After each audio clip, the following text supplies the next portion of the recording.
बिस्मिल्लाहिर्रहमानिर्रहीम। मोहतरम शहबाज शरीफ साहब, मोहतरम मेंबरान सेनेट, कौमी असम्बली, मैं सबसे पहले तो अपने मुंतखब होने वाले कौमी असम्बली के तमाम मेंबरान को मुबारकबाद पेश करता हूँ और समझता हूँ कि एक बहुत सख्त लड़ाई लड़ के आप यहाँ पे पहुँचे हैं। शहबाज साहब ने जो अभी गुफ्तगू की है वो यकीनन बहुत उम्दा गुफ्तगू थी और बड़े जोश व खरोश में उन्होंने अपनी तकरीर की है। मैं इस हॉल में कई सालों से आ जा रहा हूँ और सबसे पहले तो मैं 1990 में यहाँ पे आया था। आप में से कई हज़रात उस वक्त मेरे साथी थे। जी, मैं 1990 की बात कर रहा हूँ। 1990 का उन्होंने 1990 की बात की मैंने और उसके बाद फिर आते जाते रहे। लेकिन अल्लाह का शुक्र है कि हमारा पहला दौर भी एक बहुत अच्छा दौर था और बड़े बड़े मंसूबों का आगाज़ उसी दौर से शुरू हुआ था। अगला दौर हमारा एक फिर बहुत अच्छा दौर था और तकरीबन 2/3 मेजॉरिटी के साथ हम अगला दौर जीत कर आए थे और उसमें फिर अल्लाह ताला ने हमें हिम्मत दी और पाकिस्तान एक न्यूक्लियर ताकत भी बना। फिर तीसरा दौर आया तो वो भी माशाल्लाह बहुत अच्छा एक दौर रहा और आप जानते हैं कि तीसरा दौर हमारी एक लंबी जुदाई के बाद आया। हम 7 साल मुल्क से बाहर रहे और हमारी पार्टी के ऊपर जो जुल्म ढाया गया वो भी आप जानते हैं अच्छी तरह से, और जिस तरह से जेलें काटी, मुकदमे झेले, तो कामयाबी अल्लाह ताला ने दी। फिर हम सिंगल लार्जेस्ट पार्टी और सादा अक्सरियत से ज़्यादा हासिल करके हम खुद मुस्लिम लीग नून ने गवर्नमेंट कायम की और फिर उस दौर में जो एक मिसाली तरक्की जो हो रही थी मुल्क की, उसकी मिसाल शायद माजी में कम ही मिलती होगी और अगर मिलती भी होगी मिसाल तो फिर हमारे पिछले अदवार की मिसाल मिलती होगी जो उससे पहले गुजर चुके थे। लेकिन मैं ये समझता हूँ कि हमने आपका वास्ता जो है वो इस दफ़ा भी एक ऐसे लोगों से पड़ा है जिनकी जहनीत मुझे आज तक समझ नहीं आई, और वो लोग हैं कि पिछला इलेक्शन जब हम जीते 2013 वाला, तो शुरू से ही धांधली की रट लगनी शुरू हो गई। 35 पंक्चर का आपने सुना होगा, वो हर रोज़ 35 पंक्चर की बात किया करते थे। और फिर गवर्नमेंट जब बनी, गवर्नमेंट से पहले अभी वो इलेक्शन कैंपेन चल रही थी, तो वो ज़ख्मी हो गए इलेक्शन कैंपेन में नीचे गिर के। हम सबसे पहले पहुंचे हस्पताल में उनकी मजाज पुरसी के लिए। हमने अपनी इलेक्शन कैंपेन को 24 घंटे के लिए बंद कर दिया। जब गवर्नमेंट हमारी जीत गई, हमारी पार्टी जीत गई, तो उसके बाद फिर मैं उनके घर गया। यानी मैं ये समझता हूँ, और जो कि मैं समझता रहा हूँ, कि सारी सियासी ताकतों को एक किसी अपना ख़ास एजेंडे के लिए काम करना चाहिए। अपनी अपनी सियासत ज़रूर करें, सियासत में मुखालफत भी उसका एक जुज़्व है, वो ज़रूर करें, लेकिन पाकिस्तान को और निज़ाम को ख़तरे में न डालें। मैं घर यहाँ पर गया, जानते हैं सब, बनी गाला में, और फिर अपना वहाँ पे मीटिंग हुई और हमने डिस्कस किया कि जी सबको मिल के इकट्ठे चलना है, तो तय हुआ कि जी इकट्ठे चलेंगे। और उसके बाद हमने अपना काम शुरू किया। हम अपना मसरूफ़ हो गए बिजली की लोड शेडिंग के ख़ात्मे के लिए, क्योंकि वो वादा था हमारा कौम से। और जब कौम से वादा किया था तो मुझे मालूम था कि इतना पैसा पाकिस्तान के ख़जाने में नहीं है कि हम एक या दो पावर प्लांट से ज़्यादा लगा सकें। हमें इस बात का शिद्दत से एहसास था कि इसके लिए हमें यकीनन और भी ज़राए तलाश करने पड़ेंगे, जो या अपना पेट काट के हमें बिजली के कारखाने लगाने पड़ेंगे, क्योंकि बिजली की लोड शेडिंग जो है वो संगीन तरीन मसला था। उस वक्त दहशत गर्दी एक संगीन तरीन मसला था, और पाकिस्तान की इकॉनमी को संभालना एक अजीम बहुत बड़ा मसला था। डार साहब बैठे हुए जानते हैं कि उस वक्त पाकिस्तान डिफ़ॉल्ट के करीब था। उस वक्त पाकिस्तान फाइटफ के अंदर ग्रे लिस्ट में आ चुका था, और उसको बाद हमने वाइट में लेके आए। और फिर उसके बाद हमने जो है वो ये इन सारे मसाइल को हल करने के लिए अपना काम शुरू किया। अभी मैं बनी गाला में उनको मिलकर आ रहा हूँ, तो चंद हफ्तों के बाद पता लगता है जी कि इत्तेहाद बन गया है लंदन में, और वो मौलाना ताहिरुल कादरी साहब भी और मौसूफ भी और फिर कुछ और लोग भी उसके बाद वो पाकिस्तान के अंदर धरनों का प्रोग्राम बना रहे हैं। मैंने कहा मैं तो भी चंद दिन पहले तो मैं मिल के आया हूँ, धरने किस बात के? तो क्यों धरनों की कौन सा माहौल है? तो देखते देखते धरने शुरू हो गए, और धरने आपने भी देखे, मैंने भी देखा। कहा गया कि इस वज़ीर आज़म के गले में पट्टा डाल के हम यहाँ से प्राइम मिनिस्टर हाउस से खींच कर बाहर लाएंगे। मैं उन दिनों में कहीं छोड़ के नहीं गया, मैं प्राइम मिनिस्टर हाउस में ही रहा। और मुझे मेरे लोगों ने कहा जी कि आप यहाँ से कम शिफ्ट हो जाएं या लाहौर चले जाएं कुछ दिनों के लिए। मैंने कहा नहीं, इधर ही रहेंगे। धरने शुरू हो गए, और उधर से दहशत गर्दी एक ज़ोरों पे थी, उधर से लोड शेडिंग ज़ोरों पे थी, उधर से हमने मोटरवेज बनानी थी, हमने कई दूसरे मंसूबे लॉन्च करने थे जो कि हमने किए। हम उनके बावजूद धरने होते रहे, हम मोटरवेज बनाते रहे, धरने होते रहे, हम लोड शेडिंग का खात्मा करते रहे, धरने होते रहे, हम बिजली के कारखाने लगाते रहे, और धरने होते रहे, हम दहशतगर्दी का मुकाबला करते रहे। और आप देखें कि धरने 4 महीने, चाइनीज़ प्रेसिडेंट को जिक्र किया है, चाइनीज़ प्रेसिडेंट जो है उनकी विज़िट पोस्टपोन हुई, और ये पोस्टपोन विज़िट का होना एक हमारे चाइनीज़ दोस्त मुल्क के सदर का कोई छोटी बात नहीं थी, बड़ी अफसोसनाक बात थी।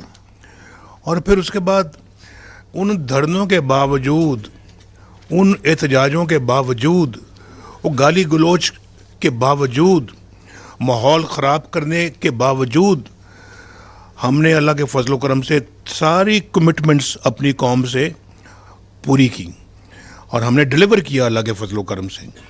2017 तक मेरे, जब सुप्रीम कोर्ट ने जब मुझे फ़ारिग किया, वो क्यों फ़ारिग किया, वो कौन जज थे, वो मुझसे ज़्यादा मेरा ख्याल ये पूरी कौम जानती है। वो क्या केसेस थे, बेटे से तनख्वाह ना लेने पे वज़ीर आज़म को डिस्क्वालीफाई किया जा रहा है। कभी मैंने सुना ना कभी आपने सुना होगा कि किसी मुल्क में कभी ऐसा होता है। यहाँ हुआ, हमने देखा। और फिर आज क्या वो जज जो हैं वो किसी को मुंह दिखाने के लायक हैं आज? और उनमें से एक जज जो है वो, जो अगले चंद महीनों में जिसने चीफ जस्टिस बनना था पाकिस्तान का, वो रिज़ाइन करके घर चला जा रहा है। अब अंदाज़ा करें ये क्या है। ये वो जज थे जिन्होंने मेरे ख़िलाफ़ फ़ैसला दिया, साकिब निसार साहब ने मेरे ख़िलाफ़ फ़ैसला दिया। आज कहाँ हैं वो, बताएं? जिनके बेटे के बारे में आपने उन दिनों में ख़बरें सुनी कि वो टिकट के वो पैसे वसूल कर रहे हैं, और फिर उसके बाद बाकी जो दीगर जज जिन्होंने हमें सिसिलियन माफिया कहा और जिन्होंने हमारे लिए बड़े अजीब व गरीब अल्फाज कहे कि जो कि किसी जज से तवक्को नहीं की जा सकती, ये अल्फाज उन्होंने कहे और लगता है जैसे गुस्से से निकाला मुझे। भाई क्या गुस्सा था, मैंने आपका क्या बिगाड़ा था भाई, क्या किया था मैंने। उसमें और भी प्लेयर्स थे, शहबाज साहब ने अभी जिक्र किया, और भी प्लेयर्स थे। तो मैं समझता हूँ कि उन्होंने पाकिस्तान के साथ जुल्म किया। जो ये दिन देख रहे हैं आज, जो आज ये कौम जो दिन देख रही है, ये सब उसी का नतीजा है। वरना 2017 में तो ऐसा लग रहा था कि 2018 में जो इलेक्शन होगा इंशाल्लाह मुस्लिम लीग नून फिर जीतेगी। हर बंदा जानता है ये, और कि फिर जीतेगी मुस्लिम लीग और ज़्यादा अक्सरियत से आएगी वापस। लेकिन ये नुकसान मुस्लिम लीग नून को नहीं पहुंचाया उन्होंने, नवाज शरीफ को नहीं पहुंचाया, मुल्क को तबाह बर्बाद किया। पता नहीं कौन सा बदला लिया मुल्क से। अभी आज मेरा ख्याल है कि आप अपना एक आग का समुंदर पार करके आप यहाँ पहुँचे हैं। ये पहले कभी ऐसा नहीं हुआ था। मैंने शुरू में कहा था कि मैं इस हॉल में कई मरतबा आया हूँ, लेकिन इलेक्शनों के बाद बड़ा एक अप बीट किस्म का यहाँ हमारा होता था जो मूड, लेकिन वो उसमें और आज में बहुत फ़र्क है। आज एक बहुत चौमुखी लड़ाई लड़के आप यहाँ पे पहुँचे हैं। और ये मैं ऐसे लोगों से हमारा वास्ता था। अगर आप जो है ना वो ये जो आप कुछ भी कर लें, आप यानी कि जब भी आप जीतेंगे उनका रवैया वैसा ही होगा जो आज देखने में आ रहा है। उनका 2013 में भी रवैया था कि जी ये पंक्चर लगे हैं अपना 35 पंक्चर। उनका 2013 में भी यही था जी कि ये धांधली हुई है, धांधली।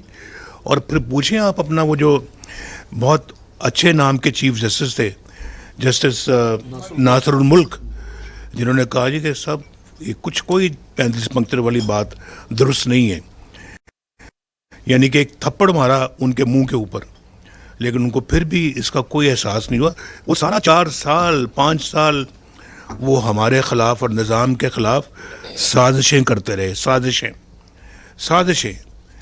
और कभी उधर से आ रहा है लॉन्ग मार्च और वहाँ आके जी खड़ा हो गया जी, वहाँ पे अटके पुल के ऊपर खड़े हैं जी।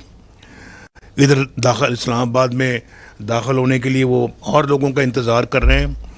भाई मुझे बताएं आप कि वो आप अपने सूबे से जो चीफ मिनिस्टर आपने मुंतखब करवाया था, हालांकि मौलाना साहब ने मुझे कहा था, फजल रहमान साहब ने, कि हम मिलके आपसे हुकूमत बनाते हैं। हमने कहा कि नहीं, इनके पास अगर अददी तादाद ज़्यादा है तो इन्हीं को बनाने दें। तो वो आ रहे हैं, हुकूमत का वहाँ का सरबराह आ रहा है अपने लोगों को लेके इस्लामाबाद पे हल्ला बोलने के लिए, हमला करने के लिए।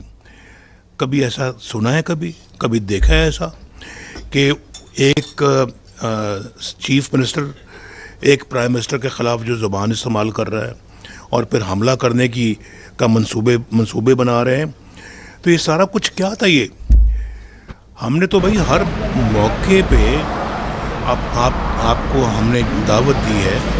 हमने आपको कहा कि भी आप टीम के साथ मिल के चलें, हम आपको ड्यू रिस्पेक्ट दे रहे हैं और देंगे, आइंदा भी देंगे।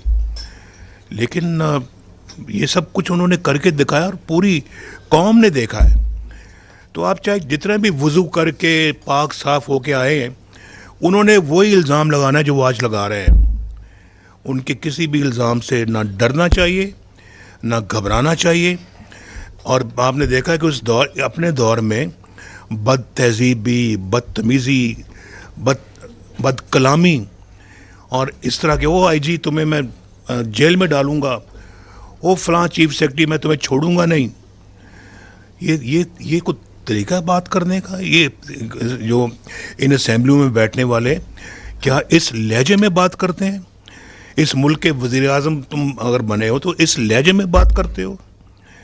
कम से कम और नहीं तो कौम को तो ये चीज़ें ना सिखाओ, ये कौम के बच्चों को तो ये चीज़ें ना सिखाओ, उनको तो बदतहज़ीबी बदतमीज़ी ना सिखाओ उनको। वो तो अभी पढ़ लिख के उन्होंने जवान होना है, अब अभी से वो ये कल्चर सीखेंगे तो वो किधर जाएंगे, उनका क्या मुस्तकबिल होगा। और फिर आपने अपने दौर में मुझे बताएं 3 साल 4 साल में किया क्या है, कौन सा मंसूबा लॉन्च किया हुआ आपने। अभी शहबाज साहब ने गनवाया कि हमने मोटरवेज बनाई, हमने अपना सड़कें बनाई, हमने सिर्फ पंजाब में नहीं, हमने अल्लाह के फजल से बलूचिस्तान में बनाई, हमने अल्लाह के फजल करम से KPK में बनाई, हमने सिंध में बनाई, हमने पंजाब में बनाई, हमने यहाँ पे बनाई गिलगित बल्तिस्तान में, आज़ाद कश्मीर में, कोई जगह छोड़ी नहीं हमने। लवारी टनल कहाँ है, KPK में है। और ये जो गिलगित स्कर्दू जो हाईवे वो कहाँ है, जिस पे 50-60 अरब रुपया लगा था, 3-4 अरब रुपया उस सूबे का बजट है, एक मंसूबे पे हमने 50 अरब लगा दिया। ये हमने, हमारी एक पूरे मुल्क की खिदमत की सोच थी जिसको हमने अमली जामा पहनाया। हमने तो नहीं सोचा कि जना फलां गवादर है तो गवादर को हमने भरपूर डेवलपमेंट की। और अगर मैं ये समझता हूँ कि अगर वो मोमेंटम जो हमने शुरू किया था 1990 की बात तो दूर की है, अगर वहाँ से काउंट करें और अनइंटरप्टेड अगर वो मोमेंटम जारी रहता, आप यकीन करें आज पाकिस्तान इस खित्ते की बहुत बड़ी ताकत होता।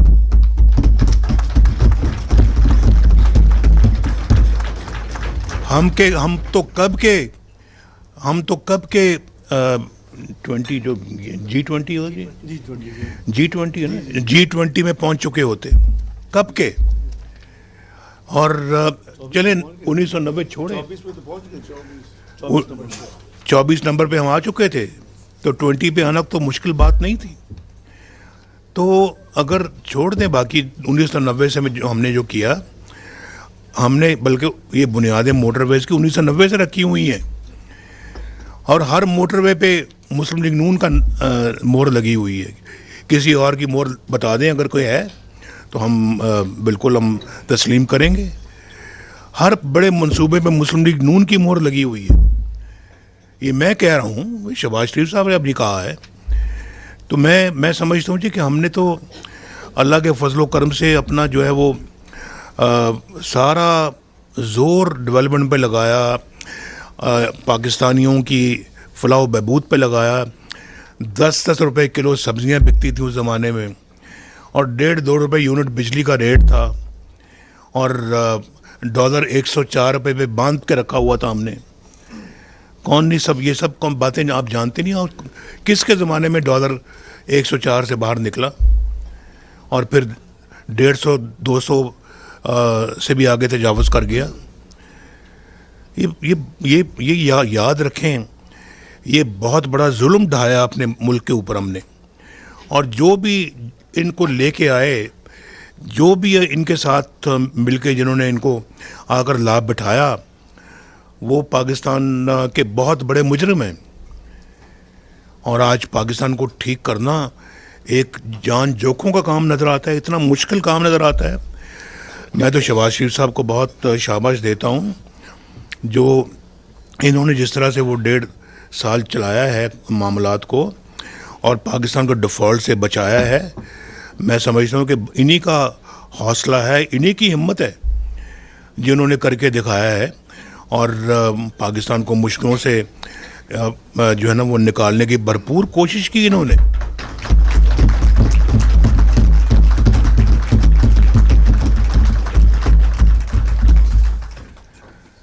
तो मैं समझता हूँ जी कि ये हमारा मुकाबला ऐसे लोगों के साथ है जो मैं समझता हूँ कि लॉजिक को नहीं समझते, ना मानते हैं। उनके नज़दीक लॉजिक कोई चीज़ नहीं है।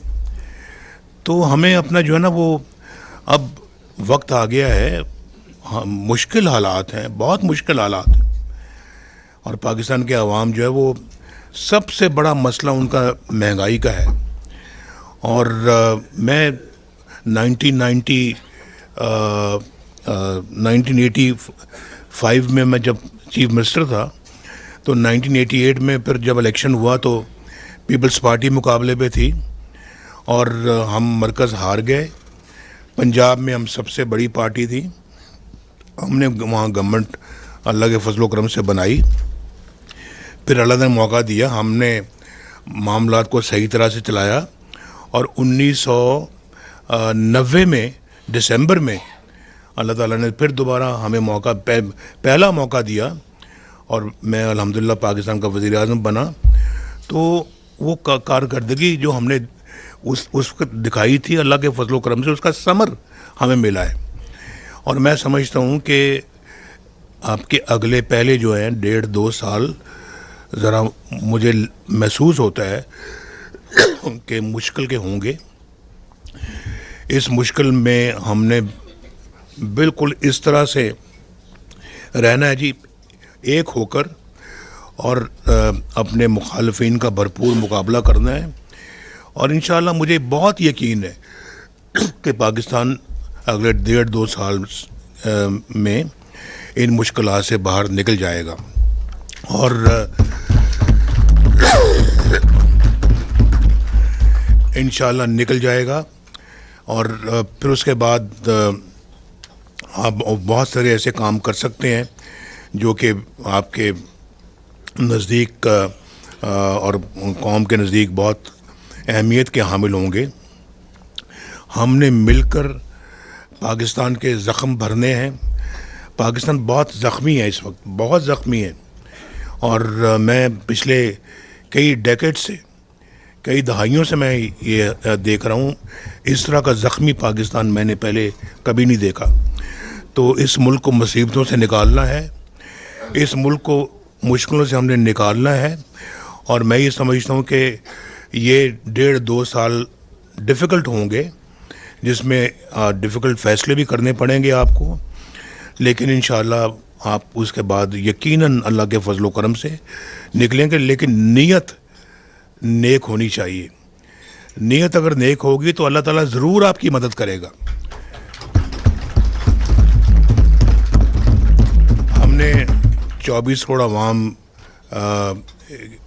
को सुकून देना है, बिजली गैस के बिलों को कम करना है, अपनी रुपए की कीमत को ठीक करना है, मुल्क के अंदर जो है वो ये जो पाकिस्तान को अपने पाँव पे खड़ा करना है अपने। और फिर वो बहुत तदब्बुर के साथ एक सोचे समझे एजेंडे के तहत अगर आप चलेंगे तो इंशाअल्लाह बिल्कुल ये सफ़र बड़ा आसान हो जाएगा। मैं यकीनन शहबाज साहब की बहुत तारीफ़ करूँगा कि जिस हिम्मत हौसले के साथ इन्होंने ये पिछला 1.5 साल गुजारा है, इन्हीं की हिम्मत है। इनकी जगह मैं होता तो मैं शायद ना चल सकता। और अभी भी अल्लाह के फजलो करम से इन हालात में माशाअल्लाह शहबाज शरीफ इज़ द बेस्ट चॉइस। और मुझे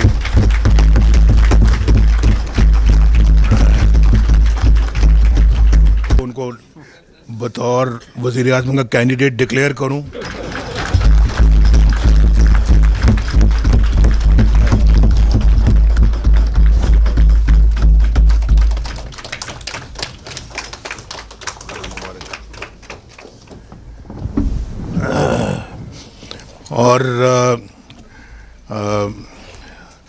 और इनके साथ साथ जनाब सरदार एयाज सादिक साहब जो है वो उनको बतौर स्पीकर के अपना उम्मीदवार करें।